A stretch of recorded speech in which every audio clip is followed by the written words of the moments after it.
YieldMax MSTY opened for the last day of the week, and I closed one of my positions. Stick around to find out why I did it.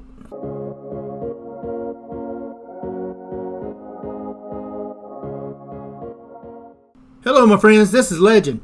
So yesterday the market was closed, but it was open today for Friday, and then of course we're closed for the weekend. Kind of an odd setup, right? You know, to be open for 3 days, off 1 day, open 1 day, and then the weekend. But it is what it is, man. So as I was speaking before, I had that put option that was going to come due today. And I wanted to talk about that. And we're also going to go ahead and get an update on MSTY. So first of all, let's just go ahead and check out where MSTY went today. And then we'll follow up of why I made a move. So here we are on the Webull chart, and we're looking at MSTY, MSTY. So as you can see, today it was pretty much flat, right? It was up about 9 cents from the previous close, which would have been Wednesday's close, but there was a red candle here. So it did go down, but it is slightly above that previous close.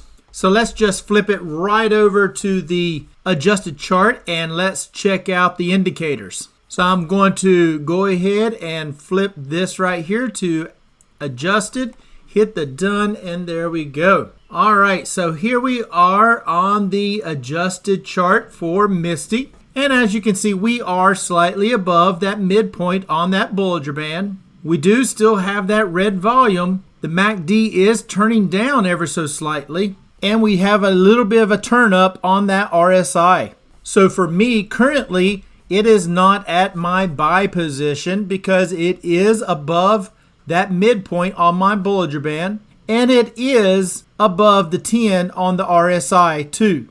But I also wanted to talk a little bit about a positional move that I did today, as one of my put options was expiring on the 20th, which is today. So let's just slide right over to my stock chart, and we're going to take a look at that, and we'll update that because I did make a change.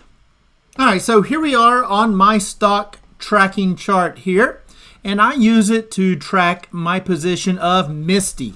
And just so you know, this sheet is available if you're interested, and you can find that in the pinned comments, or there is also a link in the description. And you would click the buy me a coffee, and after you do that and you purchase me a cheap cup of coffee, then you will receive a link in the email to get your access to this sheet. It will come in as a view only sheet, and therefore after that you will go in and make a copy. But when you're looking at it for the first time, it will be up here and says view only. So you will follow these directions here to make your copy. And this is the directions for the computer. And this is the directions on my phone that I shot screenshots of. And after you make your copy, then you will get this exact same sheet. And you will have tabs across the bottom here.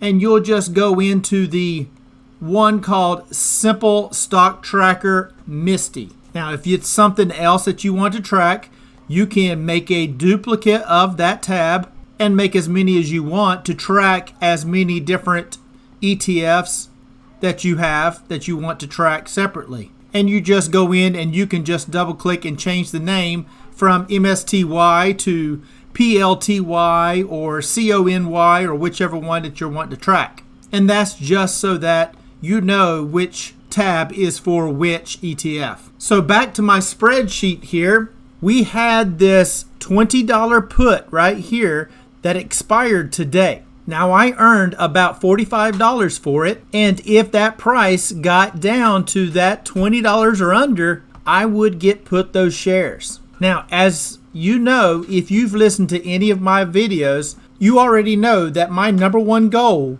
is to get this adjusted price per share down to 0, right? I am looking to earn all of my capital back first before really buying a whole lot more shares, right? So on this one here, it's a $20 put. Now, remember that, okay? So we're going to go back to the Webull chart, and I'm going to show you what I did and kind of why I did it. So because of this put was due today and it was going to expire today, or I was going to get put the shares today. One of those things was going to happen today. So let's just slide right back over to the Webull chart, and I want to show you what I did and why I did it. So here we are back on the Webull chart, again looking at MSTY, and as you can see, the price did not get below that 20. So if I would have left it alone and not touched it, it would expire worthless and the contract would just go away, right? Because it never got down below that price at close here. But what did I do? I want to give you an idea and show you kind of what kind of moves it did today. So let's just check out the 5-minute chart and we can see and get a better idea and feel of the candle movements for today. And I can also give you my thought process of why I did what I did. So as you can see here on that Wednesday, it was pretty flat toward the end of the day there, and it ended up closing at $20.55 on Wednesday. Now we were closed on Thursday. When we opened up Friday morning, I saw that the pre-market had actually moved quite a bit, right? It looks like it got as high as $20.95. And when it came out at 9:30, it opened at $20.83, okay? And as you can see, it started moving up. It got as high as $20.93. So I figured I was good to go, right? Let this one expire worthless. The contract would close and the money that is being held for that put would just get released. But as that morning went, and this is the first part of that morning, and I do realize that there's a lot of volatility at the first part of the morning, but when I saw this up, I was good. But then right afterwards, I was watching and it was falling, right? And it got as low here as $20.59 and then started moving back up a little bit. So at that point, I put a little alert in there on my app, and I put an alert stating that if MSTY drops below $20.60, then notify me. Because what I don't want this thing to do is to all of a sudden start falling on down and then get below that $20 range. I am not saying that I would not mind owning 100 shares at 20 bucks, but it does push me back on earning my capital back as quick as possible. And I will show you what it actually would have been had I allowed that to go through. Now remember, in real time, I don't know where this ETF is heading, right? I see it moving down, and then all of a sudden on this candle, it went as low as $20.55. So that sent me an alert stating that it did drop below it. So what did I do? Well, I had two choices. One of them was do nothing and just let it ride out. And if it falls below 20, then I guess I'll be owning the shares at 20, or hope that it can stay above that and then it just expire worthless. And I get my $2,000 put back into my account and the put expires worthless. So since I don't know what the future is, and that was going to slow down my plan of earning my capital back as quick as possible, I decided to buy to close. Now let's just look on the option chain. Now it will not be up to date at the time when I actually made that trade, but I just wanted to show you on the option trade what it looks like. And here we go. And I had this $20 put, and as you can see right here, it says 5 and 0, right? And honestly, that's exactly what it was when I looked at it, meaning that I could close it for $5. Now I earned $45 for opening that contract, and I could close it for $5, or I can let it just expire on its own as long as it stayed above the 20. then it would expire worthless and I don't have to pay anything to close it then. But like I said, to keep with my plan and to remove that risk, right? I went ahead and I closed it. So I paid the $5 to close that put. That went through and therefore closed that $20 put. So let's look on my spreadsheet and let's punch it in. All right, so here we are on my spreadsheet and we're talking about this $20 put. So what did I do? Well, I closed it. If I sold to open it, I have to buy to close it. So I'm basically buying that contract back. But since there's really no time built up into it, it was very cheap to close that position. So like I said, it cost me the $5. So let's just go ahead and enter that. So when did I do it? Well, I did it today on June the 20th, 2025. The expiration, of course, was also today, 6/20/2025. And now let's write what I did here. So I'm just going to put buy to close. That's what BTC is going to stand for, buy to close. My $20 put, one of them, right? And that's this one right above it. So that way when I'm looking at this, I can see I bought to close this $20 put. But how much did it cost me? It cost me 5 cents per share. Each contract has 100 shares, so 5 cents times 100 is $5. And let's just punch it on the calculator just to make sure you do understand. Some people are more visual, and as you can see, this 5 cents times 100 shares times one contract is $5. Now, for making that trade, I do have a fee to pay. In Webull, I only have to pay 6 cents.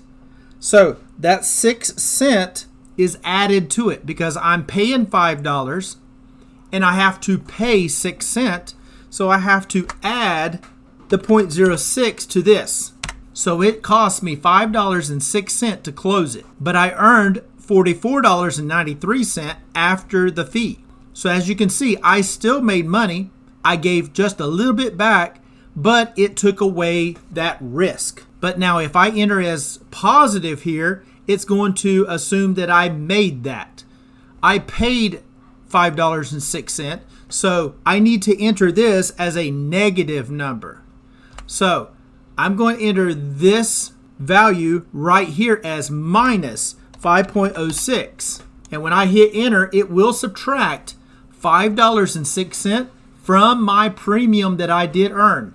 So therefore, that will decrease by $5.06. But $5 to make sure that I don't buy the shares at the $20 was worth removing that risk for me. So what I'll do now is I hit enter and you'll see the premium earned did drop. And now it shows that I have $718.96. But like I said, $5 to take away the risk. And for me, the risk is different, right? I am trying to earn back all of my capital. And let me just show you by punching some numbers in the chart here and show you what that would look like if I did purchase those 100 shares or get put those 100 shares at that $20. So you can see I've got $3.97 here for my adjusted price per share. And I can come over here and I can just play with this, right? I'm not going to put a date so that way that I don't think this is an actual purchase. And I'll go back and then erase this. But let's just punch this in and see what that takes this average adjusted price per share up here up to. Right now, $3.97. But if I bought at a $20 price, and that would be one contract, but one contract is 100 shares. So that would be 100 shares right here that I would be now owning, right? So I'll hit that. That calculates up, and that makes sense, right? It's $2,000. Now, but what did that take me to my real average price per share? It bumps me up to $7.05. From that $3.96 up to $7.05. Now, you may think, well, that's still pretty cheap. And it is. It is. But for me, I am looking to get this down to 0. And then I can start purchasing more shares with the distribution money if I want to, and it not be any of my personal capital invested. Because now, instead of a roughly $4 average price per share, it's $7 now. And that means at $1.40 here, it's going to take me a bit longer in months, right? It may take me close to 6 months before I actually earn that back. And we can actually just punch in some numbers here and just see, right? And this would be assuming that we make, say, $1.30. Now I'm going a little bit on the low side, right? If it's higher, great, but it could be lower, right? It could be less than $1.30. But $1.30 is less than any one that I have received so far. So I'm just going to use that. So $1.30, and again, this is just for play, all right? I just wanted to show you how much longer it's going to take me to get this back down to zero, just by allowing these shares to get exercised. So $1.30. Now I have 520 shares now. So let's just do that. And that now takes me down to that $5.75. Let's just do it again at 520. Now we're at 445. Let's do it again at 520, 315. Now we're getting to about where we were at, right? So 3 months later before I actually get back down to about where I was at before. But as you can see, that's probably another, say, maybe 2 more months. Let's just see, $1.30 at 520, $1.30 at 520. So we are just about there, 55 cents before we are at break even and then actually making money, right? So we'll go ahead and say $1.30 for this last one here at 520. Now this means I did not purchase any more shares, right? And that we're making $1.30. That could be more than we actually make, and it could be less than we actually make. But it's just for an example. As you can see, now that took me to minus 0.75, and that is my price per share.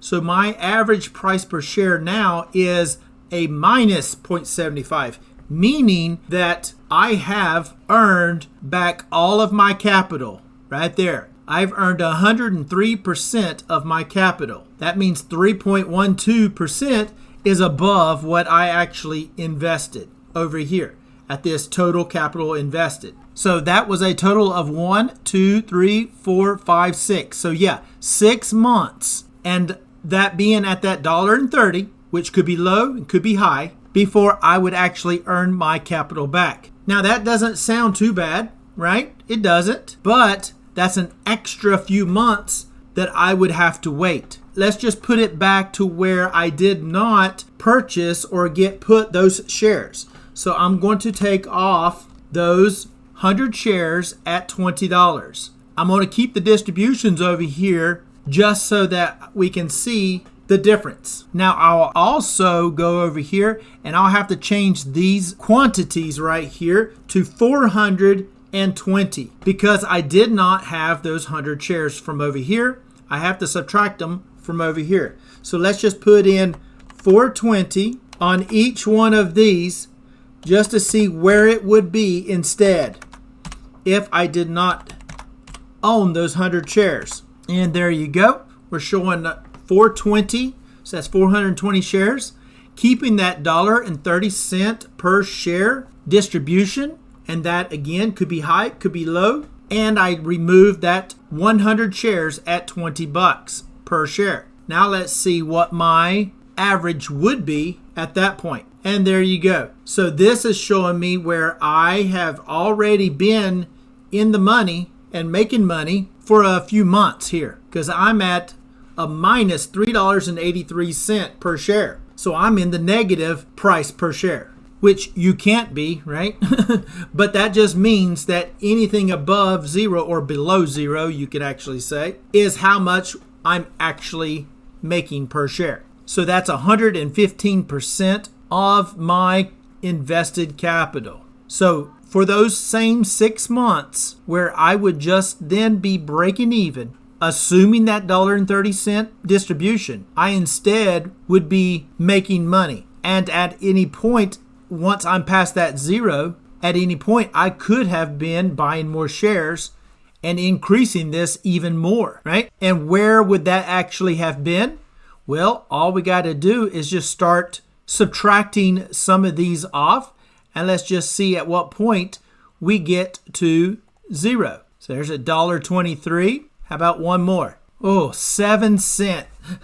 My value per share right there is at 7 cents. So that is about as close as I can get. So that is 3 months. And at 3 months later from now, if we make at least $1.30, I will have earned pretty much my capital back. And then from that point, for those other 3 months that I did remove here from the other scenario, I could be taking that distribution and then coming over here and buying shares, right? So when I earn that distribution and say it's $500 here, I can take and I can turn right around and I can buy $500 worth of MSTY, increase my number of shares, and so forth. And just to show what that would look like, so for that next distribution, and we'll just say it's $1.30, and we have still that 420 shares right now. And there you go. You got $1.23. So if I took that, say, $500 over here, and I purchased $500 worth of MSTY at that price, we can quickly do a little calc right here. That's 500 divided by, and we'll say MSTY price being at that roughly 20 bucks, okay? Just to keep the math simple. And that's 25 shares. So that's $20 price at 25 shares. There's that $500. So see, there you go. So we went from roughly that $1.23 that we were in the good, right? But we went and turned around and used some of that to buy more shares. That brought this back up a little bit, but it's still under the zero, right? Which means I still have none of my personal capital invested. As long as this 100% is at least 100% or more, then I do not have any of my personal capital invested. Now, I know some people would say, yes, but you are earning those distributions, and that is your earnings, and you are reinvesting it, so that is capital invested. And yes, that is correct, but that is the money that YieldMax is paying me, not my grocery money coming out of my bank account, right? In a way, MSTY then becomes self-sufficient, right? It actually starts getting to the point where it can build itself and it doesn't need your money. At least that's the way I want to play it. I would much rather, if I'm going to allow it to build up in the number of shares, I would much rather take those distributions and buy shares with it after I've received my money back. Because if I do it before I receive my money back, then I always still have my personal capital still invested. And the way I'm playing it is a little bit more on the safer side, and that is to get my capital back, and then I can basically turn on the drip, right? Now, I personally would do it myself. I wouldn't have the broker doing it, as I would much rather pick the price that I want to buy rather than it just being on an auto purchase of whatever that price would be. But I just wanted to show you and explain why I did purchase that put back. And it was just simply one reason and one reason only. And that was because of my goal of earning my capital back first. Not because I didn't want the shares at 20 bucks. Of course I did. Of course I would love to up the number of shares so that I can earn more distribution money. I mean, who doesn't, right? And having that still low price. I mean, some people would think I was crazy.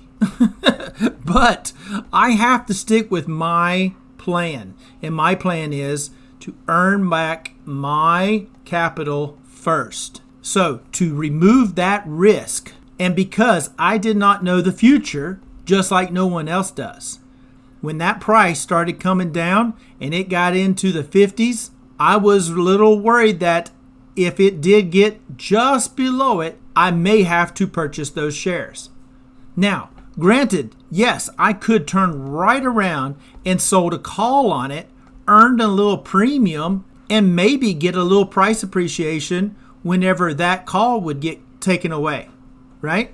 I could have done that, and that was an option as well. But I wanted to go for the sure thing, and the sure thing was to close it since it was only $5, a very small fee to remove that risk for me. So I hope that kind of made sense, and it also wanted to show you that you do not have to ride that option all the way out to expiration. You can close it early at any point. Now, it may cost you more to close it than you actually earned if it is going against you. But for me, I didn't have to pay much to close it. I only had to pay $5. So that's a small price to relieve that worry of messing up my plan of getting my capital back as soon as possible. So I hope that made sense and everybody understands. But again, this sheet is available, and that link is in the pinned comments and in the description of the videos. All you have to do is buy me a cup of coffee, and the sheet is yours to do with what you will. Always remember, once you click that link, it is a view only, and you must make your copy of that sheet. And that first tab of download your copy will explain how to do that on the computer and on your phone. But if you have a way of tracking your positions, then definitely use that. But if you want to just try this out, or if you don't have a way of doing it, this is available for you. And maybe this is the right thing for you. So give it a try. So I think I'm going to wrap it up right there. If you don't mind, hit that subscribe button, smash the like button. Be much appreciated. And as always, I am not a financial advisor. This is not financial advice. Please do your own due diligence before you get into any stock plays. And until next time, legend out.